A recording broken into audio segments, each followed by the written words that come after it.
नमस्कार दोस्तों, आपका स्वागत है हमारे चैनल पर कैपिटल मार्केट में।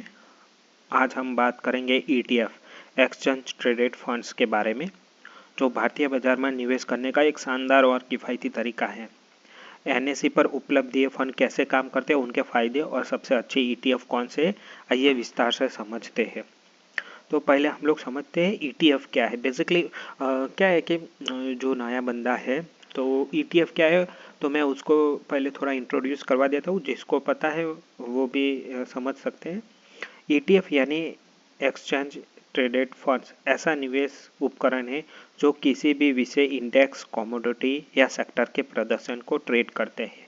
ये स्टॉक की तरह NSE पर ट्रेड करते हैं।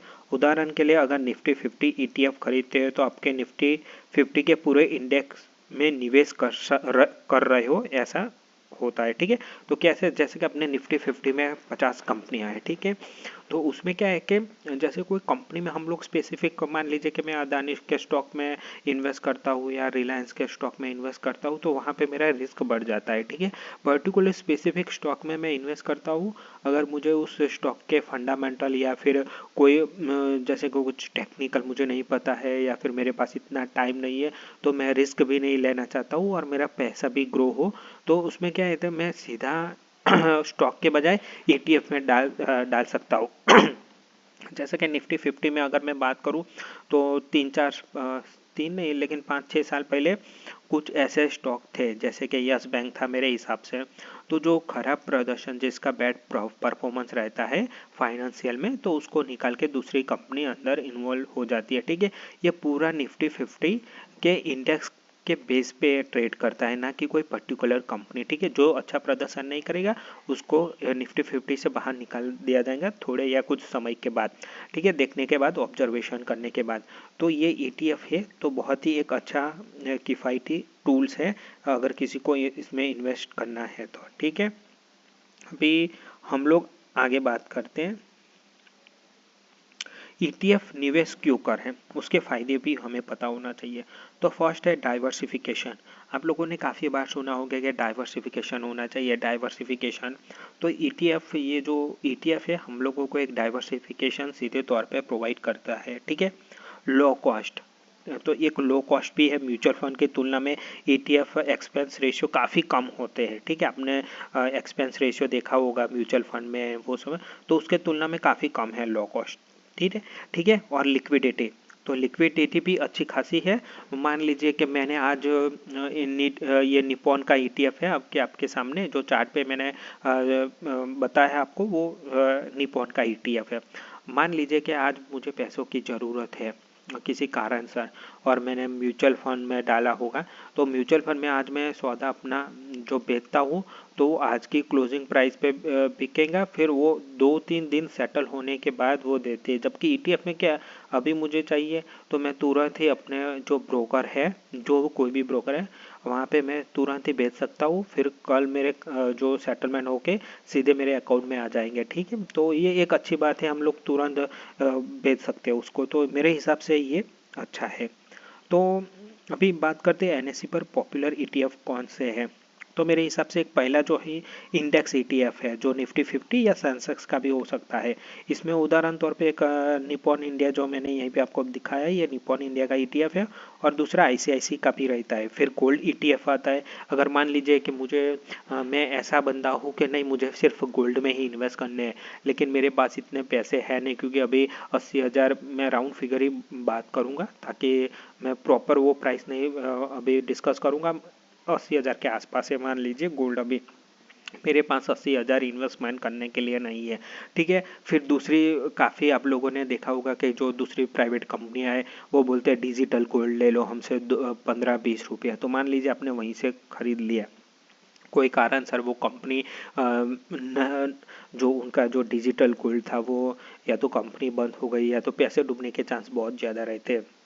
और उसमें बहुत सारी टर्म एंड कंडीशन रहती है कि आपको 10 साल में उसको कन्वर्ट कर लेना है या तो फिर सेल करना है, उसका अलग से GST, ब्रोकरेज, वो सब काफ़ी वाइड रहता है। तो गोल्ड ETF में प्राइवेट सेक्टर में इससे इससे बहुत ही अच्छा है गोल्ड ETF, ठीक है। डिजिटल गोल्ड से अच्छा है गोल्ड ETF। तो गोल्ड ETF भी आप लोग इन्वेस्ट कर सकते हैं। इसमें आपको मान लीजिए कि 30 40 50 रुपये का जो भी ETF हो, तो आपके पास 100 लगाने के लिए तो आप 100 डाल सकते हैं। ऐसे ऐसे कर कर करके आप 20-25 साल तक काफ़ी अच्छा, जैसे कि मेरे पास है, मैं 100 रुपये बचा सकता हूँ। मान लीजिए मैं एक उदाहरण तौर पे लेता हूँ कि मान लीजिए आप कोई कारण से, मान लीजिए कि यहाँ से एक जगह है जहाँ पे हर रोज़ आपको काम के लिए जाना है, तो आप वो 5 मिनट पैदल जा सकते हो, ठीक है।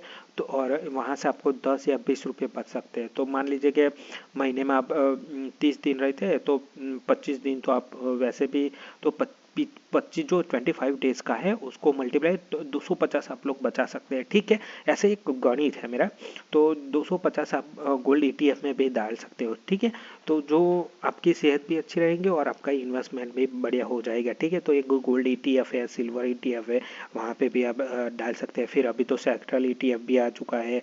फिर अंतर्राष्ट्रीय ETF है, उसमें मोतीलाल ओसवाल अभी है नास्डेक में। अगर आपको अमेरिकन कोई उसमें इन्वेस्ट करना है तो वहाँ पे आपके लिए अवेलेबल है, ठीक है। तो ETF में निवेश कैसे करें, ये तो मैंने बता दिया होगा। अभी ETF में निवेश करना है तो पहले एक आपको डीमेट और ट्रेडिंग अकाउंट होना ज़रूरी है, ठीक है। फिर जो भी है, जैसे कि निपॉन है, वो सर्च कीजिए, आपको मिल जाएगा और आप स्टॉक की तरह उसको ट्रेड कर सकते हैं, ठीक है। और ETF निवेश के लिए टिप्स क्या है, ठीक है। हमेशा एक्सपेंस रेशियो देखिए, कम रेशियो बेहतर रिटर्न सुनिश्चित करना है। ट्रैकिंग एरर चेक करें, वो सब है, वो टेक्निकल ही है, उसके बारे में मैं भी आपको बताता हूँ कि कैसे करना है, किस तरह से आप ETF इकट्ठा कर सकते हैं, ठीक है। तो मोटा मोटी आप लोगों को मैंने शॉर्ट टर्म में समझा दिया है कि एक्चुअली ETF क्या है, ठीक है। ये एक अच्छा है। अब ये काफ़ी लोग बोल रहे हैं कि ETF म्यूचुअल फंड से बेहतर है या नहीं, वो आप पे मैं डिपेंड छोड़ दिया, तो आप डिसाइड कीजिए। अगर मैं हो तो आपकी जगह, तो मैं म्यूचुअल फंड की जगह ETF पसंद करता, क्योंकि मेरे हिसाब से ETF को जो वॉरेन बफेट है उन्होंने एक बार बोला था कि ETF म्यूचुअल फंड ETF को कभी बीट नहीं कर सकता, या मार्केट को आप कभी भी बीट नहीं कर सकते, ठीक है। तो लॉन्ग टर्म की बात कर रहा हूँ, ठीक है। अभी मान लीजिए आपका पैसा है तो थोड़ा आपको भी मेहनत करनी पड़ेगी, ठीक है।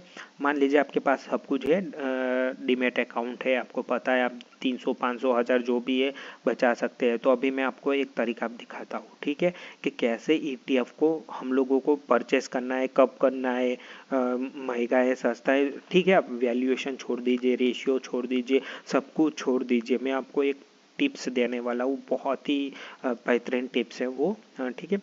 पहले आपको क्या करना है, जो भी आपका ETF है, जैसे मैंने अभी सिलेक्ट कर दिया निपॉन इंडिया ETF, ठीक है।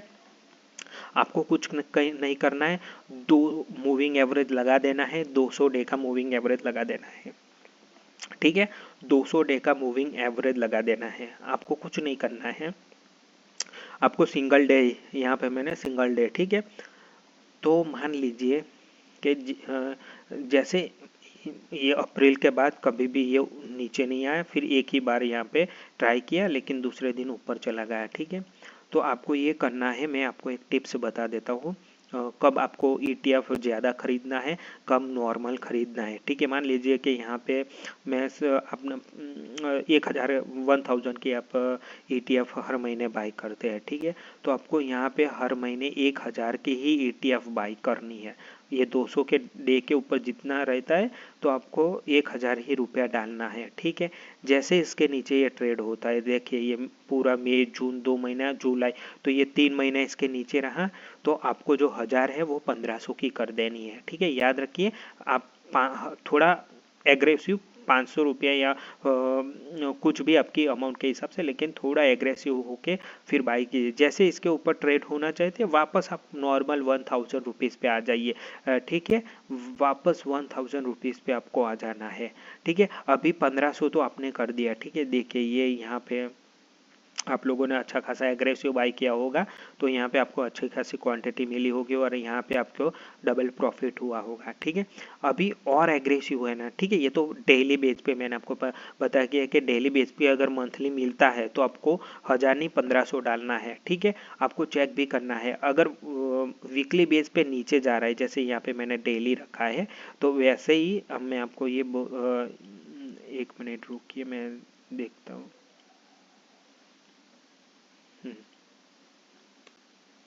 अभी ये वीक की आ गई, ठीक है। तो जैसे अभी वीक की आ गई यानी एक हफ्ते की आ गई, एक हफ्ते के 200 डे मूविंग एवरेज है, ठीक है। आपको हर बार नहीं मौका मिलेगा। देखिए अब मैं आपको एक दिखाता हूँ। आपको ये जैसे 1500 आ गई, मान लीजिए कोई कारण से मिल जाता है आपको, तो 1500 का डबल कीजिए, 3000 कर दिए। कोई भी आपको सेविंग करना है, क्योंकि वो आपको 6-8 महीने के लिए मिलेगा। ये बात याद रखिए, 6-8 महीने को ही मिलेगा आपको, वापस से ये नहीं मिलने वाला है। ये मैं आपको लिख कर देता हूँ, ठीक है। एक आपको दिखा देता हूँ, देखिए 2008, फिर आपको कितने, ये यहाँ पे मैं अक्टूबर, नवंबर, दिसंबर, जनवरी, फरवरी, मार्च, कितने 5-6 महीने मिले। इसके बाद कभी भी उसने वीकली बेस पे कभी भी ईटीएफ नीचे नहीं आया। फिर 2020 में आया, मान लीजिए 2020 में आया, उसमें भी आपको 2 महीना मिला। फिर कभी भी 2020 के बाद अभी ये कभी भी नहीं आया। तो मेरे कहने का मतलब है, वन डे पे आप नॉर्मल, जैसे ये 200 डे के ऊपर रहता है तो आप नॉर्मल एसआईपी कर सकते हैं। 1000 आपकी जो भी कैपेसिटी है, 5000 वाले 5000 कर सकते हैं, 10,000 वाले 10,000 कर सकते हैं। तो ये आप हमेशा याद रखिए, 200 डे लगा दीजिए, फिर वही ईटीएफ आप एक्यूमुलेट करते रहिए। अगर वीकली नीचे मिलता है तो मेरे हिसाब से मैक्सिमम क्या होगा, 7-8 महीना, ठीक है। मंथली पर मैं अगर बात करूँ ना, तो मंथली में तो होगा ही नहीं, ठीक है। देख लीजिए, मैं ये मंथली का कर देता हूँ। देखिए कभी गया ही नहीं है, ठीक है कि हमारे पास इतना डेटा नहीं है, लेकिन इतनी आसानी से ये नहीं जाता। इसलिए मैं आपको बोलता हूँ कि हमेशा वीकली पे आता है, ये मौका मिलता है आपको 3-4-5-6 महीने ही मौका मिलेगा। ऐसा नहीं कि ये तुरंत आ गया। फिर आपको ये भी होगा कि भाई मैं तो एवरेज कर रहा हूँ, फिर अगर ये गिर गया, भाई ये स्टॉक नहीं है कि कल बंद हो जाएगा, ठीक है। अगर निफ्टी 50 बंद होगा है ना, ये ईटीएफ, तो समझ लीजिए पूरे इंडिया की इकोनॉमी, हमारे भारत की इकोनॉमी पूरी जीरो हो गई, ये बात है, ठीक है।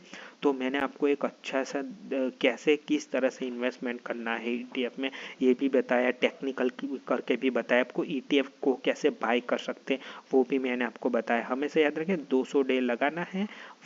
ये वीकली, अगर वीकली आता है तो आप 1000 कर रहे हैं तो 3000 कर दीजिए, क्योंकि वो 5-6 महीने के लिए आपको अपॉर्चुनिटी मिलेगी, फिर बाद में नहीं मिलेगी, ठीक है। डे में मिल सकती है, अगर मार्केट वो थोड़ा वो भी आसानी से नहीं मिलेगी, ठीक है। तो हर महीने आपको कुछ नहीं करना है, सैलरी आती है और देखना है कि इसके नीचे है तो 1500 डाल दीजिए। जो 1000 का कॉन्सेप्ट वाले को लेके मैं बात कर रहा हूँ, जैसे को कोई 5000 का डाल रहा है तो उसको 7000 कर देना है अगर वन डे के नीचे जाता है, ठीक है।